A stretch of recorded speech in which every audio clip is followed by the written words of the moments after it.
सुनो जी सुनो जी सुनो जी सुनो जी सुनो जी सुनो जी सुनो जी कथा है हमारी हमारी कथा है पुरानी जो सबको पता है फिर भी सुनो सुनो सुनो सुनो सुनो सुनो सुनो सुनो सुनो रे भैया सुनो रे बहना सुनो सुनो सुनो सुनो ये तारा वो तारा तारा देखो जिसे भी लगे प्यारा ये तारा वो तारा तारा देखो जिसे भी लगे प्यारा साथ में जो है रात में तो जगमगाया आसमान सारा जगमगाए तो तारे तो तारे सो तारे जगमग सारे और तारा है शरारा ये तारा वो तारा तारा ये तारा वो तारा तारा ये तारा वो तारा तारा ये तारा वो तारा तारा जी हाँ, ये तारा वो तारा हर तारा। आज भारत में ऐसे लाखों लोग हैं जो कुछ करना चाहते हैं, कुछ पढ़ना चाहते हैं और कुछ करना चाहते हैं, लेकिन घर की परेशानियों और दिक्कतों की वजह से कुछ नहीं कर पाते। उनके सपने सिर्फ सपने ही रह जाते हैं। ऐसा क्यों? आखिर ऐसा क्यों? ये ऐसा क्यों है ये ऐसा क्यों है ये ऐसा क्यों है ये जैसा है ये ऐसा क्यों है करना है क्या इसको ये इसने कब है काम करता है गाएगा जिंदगी भर बसेगा होगा इसका क्या ओ कोई समझाए इसे ओ गड़बड़ है सब क्या ओ कोई समझाए इसे ओ या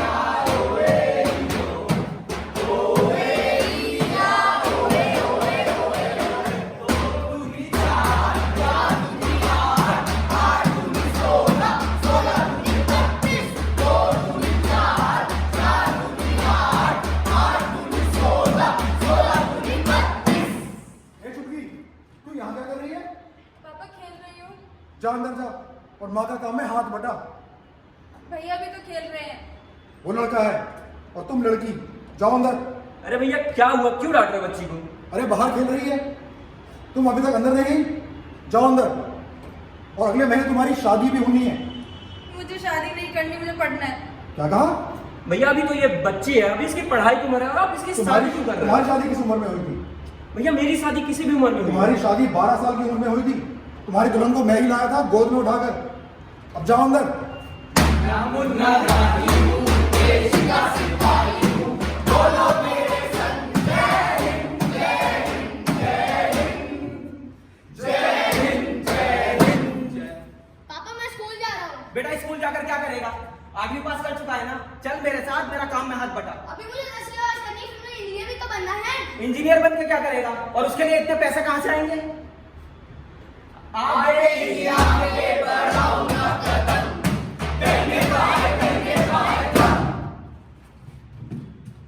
पापा मैं स्कूल जा रहा हूँ, आज मेरा एग्जाम है। बेटा स्कूल मत जा, तेरा 12वीं का सर्टिफिकेट है ना? 12वीं का ही है ना? हाँ। मैं वो बड़े साहब से क्या कर बनवा दूंगा। पर पापा मुझे भी पढ़ना है। बेटा आज 12वीं के लिए कह रहा है, कल कॉलेज के लिए कहेगा। इतने पैसे कहां से आएंगे? तुझे पता है कि नहीं घर के हालात क्या है? बहन की शादी होने वाली है, उसके दहेज का पैसा कहां से आएगा? ये बस्ता उतार और मेरे साथ काम पे चल। बड़े होके देश का सहारा बनूंगा दुनिया की आंखों का तारा बनूंगा। पापा मैं पढ़ना चाहता हूँ, पर बेटा हायर एजुकेशन के पैसे कहाँ से आएंगे? पापा मैं पढ़ाई के साथ साथ ट्यूशन पढ़ा लूंगा।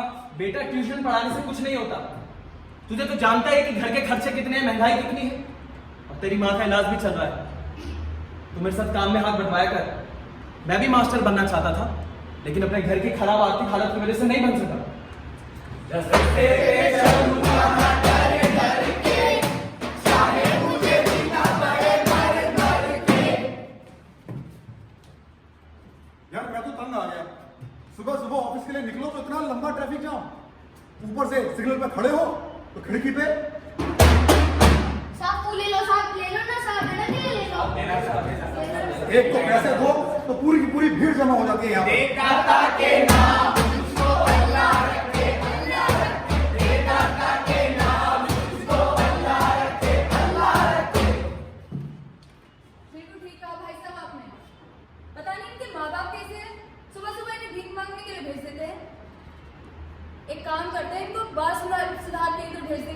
अरे उससे भी कुछ नहीं होगा। कल इनके माँ बाप खुद ही ने जाके छुड़ा लाएंगे और ये फिर यही मिलेंगे इसी ट्रैफिक सिग्नल पर भीख मांगते हुए। ख्वाजा मेरे ख्वाजा, नोट दिला जा, सुबह का भूखा कुछ तो क्या इन बच्चों का हक नहीं है पढ़ने का? हमारे आसपास ऐसे सैकड़ों बच्चे हैं जो पढ़ना चाहते हैं लेकिन उनके सपने अधूरे रह जाते हैं। जो मजदूर है, जो ढाबे पर काम करता है, जो लड़का रिक्शा चलाता है, वो औरत जो हमारे घर पर बर्तन धोती है, कपड़े साफ करती है, पोछा लगाती है, वो आदमी जो चाय की दुकान पर काम करता है, क्या इनके बच्चों को हक नहीं है पढ़ने का? कभी घर की समस्याओं की वजह से, कभी पैसा ना होने की वजह से, तो कभी और ही ऐसे कारणों की वजह से इन बच्चों की पढ़ाई बीच में छूट जाती है। पर इन सब में इन बच्चों का क्या दोष? अरे सर, ये सब तो सिर्फ बहाना है। इनके घर जाकर देख लो, फ्रिज मिल जाएगा, टीवी मिल जाएगा, एसी भी मिल जाएगा, लेकिन स्कूल की फीस देने के लिए इनके पास पैसे नहीं होते। 4 साल हो गए शादी को, एक फ्रिज नहीं खरीद पाया। अब मैं तो सोच रहा हूँ अब जॉब छोड़ छाड़ के ना इसी काम धंधे में लग जाता हूँ। हाँ तो भाई साहब लग क्यों नहीं जाते? पढ़े लिखे तो खूब लगते हैं आप। जी MBA हूँ। वाह, आप MBA तो इसका मतलब इन बच्चों को पढ़ने का हक नहीं। कोई डॉक्टर बनना चाहता है, कोई इंजीनियर बनना चाहता है, तो कोई वकील बनना चाहता है, पर इन सब बच्चों के सपने सपने ही रह जाते हैं। जी आप खुद ही क्यों नहीं पूछ लेते? क्यों बेटा, स्कूल जाते हो? मैं स्कूल जाती हूँ और मैं स्कूल जाती हूँ, दलिया खाती हूँ, मुँह पोछती हुए आ जाती हूँ। आपको पता है हम मास्टर जी नहीं आते और कभी आते हैं ना तो सिर्फ बात बतिया के ही चले जाते हैं। देखिए यही हालत रहेगी तो होगी इनकी पढ़ाई। समझाओ तो उल्टा जवाब देते हैं। छोटा बच्चा समझ के हमको क्या समझाना है।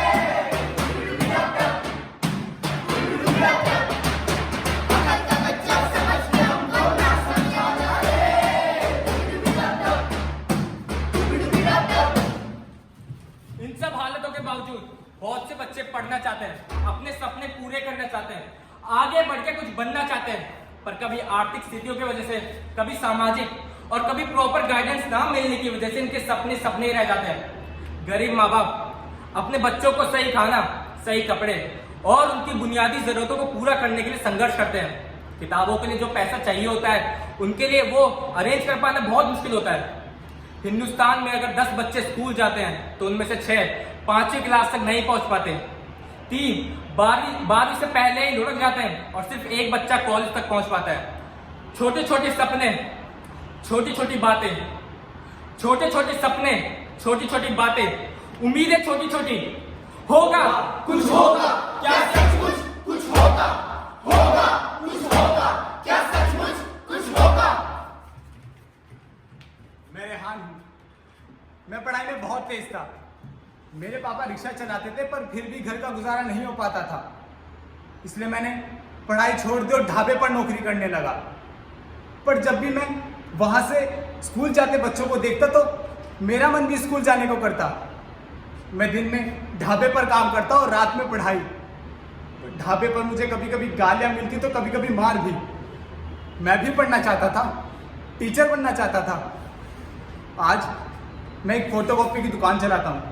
जब भी कोई बच्चा किसी किताब की फोटोकॉपी कराने आता है तो उस किताब के पन्नों में मैं अपने खोए हुए सपनों को ढूंढता हूँ। होगा कुछ होगा क्या सचमुच कुछ होगा? होगा कुछ होगा क्या सचमुच कुछ होगा? मैं 2nd क्लास में था। मैं पढ़ाई में बहुत तेज था। मेरे पिताजी जब भी मुझे पढ़ते हुए देखते तो कहते कि मेरा बेटा अफसर बनेगा। एक दिन मेरे चाचा स्कूल में दौड़े दौड़े आए। उन्होंने बताया कि एक कार ने पिताजी को टक्कर मार दी है, उनका सर फुटपाथ से टकराया। वहां से बहुत से लोग गुजरे लेकिन किसी ने भी उनकी मदद नहीं की। जब तक पुलिस वहां पहुंचती तो उनका बहुत खून बह चुका था, उनकी मौत हो चुकी थी। उनके जाने के बाद जैसे तैसे मैंने 6ठी क्लास पास की और चाय की दुकान पर बैठने लगा। तब मेरा भाई 3री क्लास में था। मैंने उसके लिए नौकरी करना शुरू कर दिया। आज वो मेरे सपने पूरे करेगा। लेकिन मुझे आज तक एक बात समझ में नहीं आती कि सपने देखना इतना मुश्किल क्यों है। होगा कुछ होगा क्या सचमुच कुछ होगा? होगा कुछ होगा क्या सचमुच कुछ होगा? मैं बचपन से मास्टर बनना चाहता था, लेकिन घर की माली हालत खराब होने के कारण मेरा सपना पूरा नहीं हो पाया।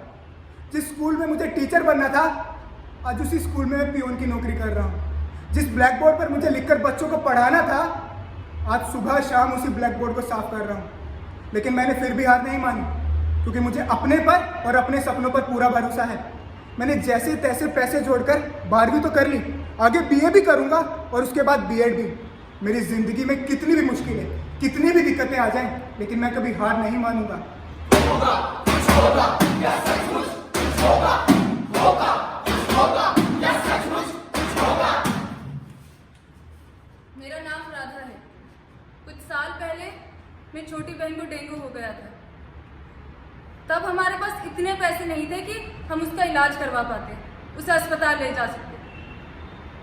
तभी मैंने सोच लिया था कि मैं बड़े होकर डॉक्टर बनूंगी और ऐसे परिवारों की मदद करूंगी जो अस्पतालों में इलाज नहीं करवा सकते।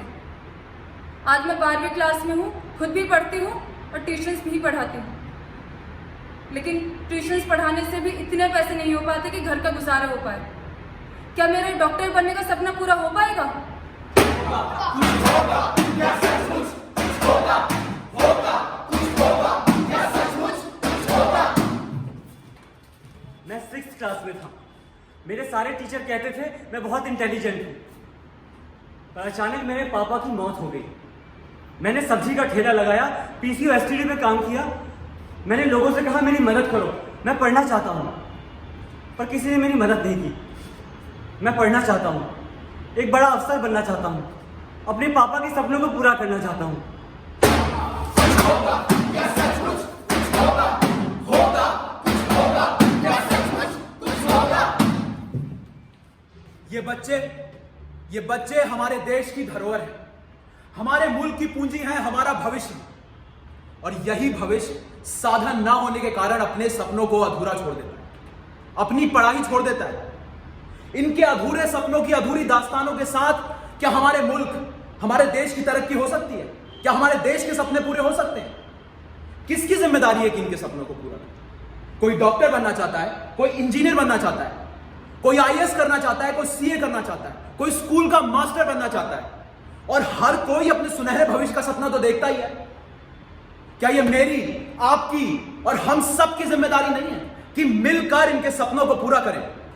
होगा कुछ होगा हाँ सचमुच कुछ होगा, होगा कुछ होगा हाँ सचमुच कुछ होगा, होगा कुछ होगा हाँ सचमुच कुछ होगा। क्या किसी गरीब माँ बाप के बच्चों को हक नहीं सपने देखने का, कुछ पढ़ने का, कुछ बनने का, आगे बढ़ने का? जब तक मैं, आप, हमारा समाज और हमारे समाज के साधन संपन्न लोग अपनी जिम्मेदारियों को नहीं समझेंगे, तब तक इनके सपने यूं ही टूटते रहेंगे। वक्त के पहिए के नीचे, प्रगति के पहिए के नीचे कुचलते जाएंगे, आहें भरते रहेंगे, पीठ झुकाकर निराशा भरे चेहरे के साथ अपने सपनों की किरचों को यहां वहां ढूंढते रहेंगे। अगर हम चाहें तो इस इबारत को बदल सकते हैं। बूंद बूंद से ही सागर बनता है।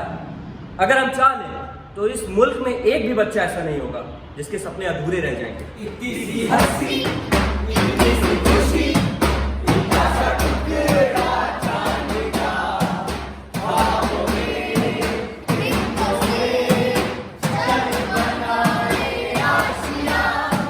इतनी सी हंसी, इतनी सी खुशी, इतना सा टुकड़ा चांद का, ख्वाबों में रिश्तों से चल बनाए आशिया। जरूरत है अपने से आगे देखने की, अपने सपनों को दूसरों के सपनों के साथ जोड़ने की, अपने से आगे बढ़कर अपना हाथ बढ़ाने की। फिर देखिए कैसे चेहरे खिलखिला उठेंगे, आंखों में चमक आ जाएगी। कोई बच्चा फिर अपने टूटे सपने और भीगी आंखों के साथ कोने में नहीं बैठा होगा। ये देश, ये मुल्क, ये बच्चे दायित्व है हमारा, ये हम सबकी जिम्मेदारी है। हम सबको अपनी हिस्सेदारी निभानी होगी। ये एक शुरुआत है, एक कोशिश है। अपनी अच्छाइयों को अपने तक सीमित मत रखिए, उसे आगे बढ़ाइए, लोगों में बांटिए। फिर देखिए कैसे एक से दूसरी कड़ी जुड़ती है। देखते ही देखते हमारा समाज एक मजबूत कड़ी बन जाएगा, सपनों को साकार करने की कड़ी। पैरों की बेड़ियां ख्वाबों को बांधे नहीं रे, कभी नहीं रे। मिट्टी की पत्तों को नन्हे से अंकुर भी चीरे, धीरे धीरे इरादे हरे भरे, जिनके सीनों में घर करे वो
नमस्कार, ये नाटक उम्मीद अस्मिता थिएटर ग्रुप की प्रस्तुति है, directed by Shri Arvind Gaur sir.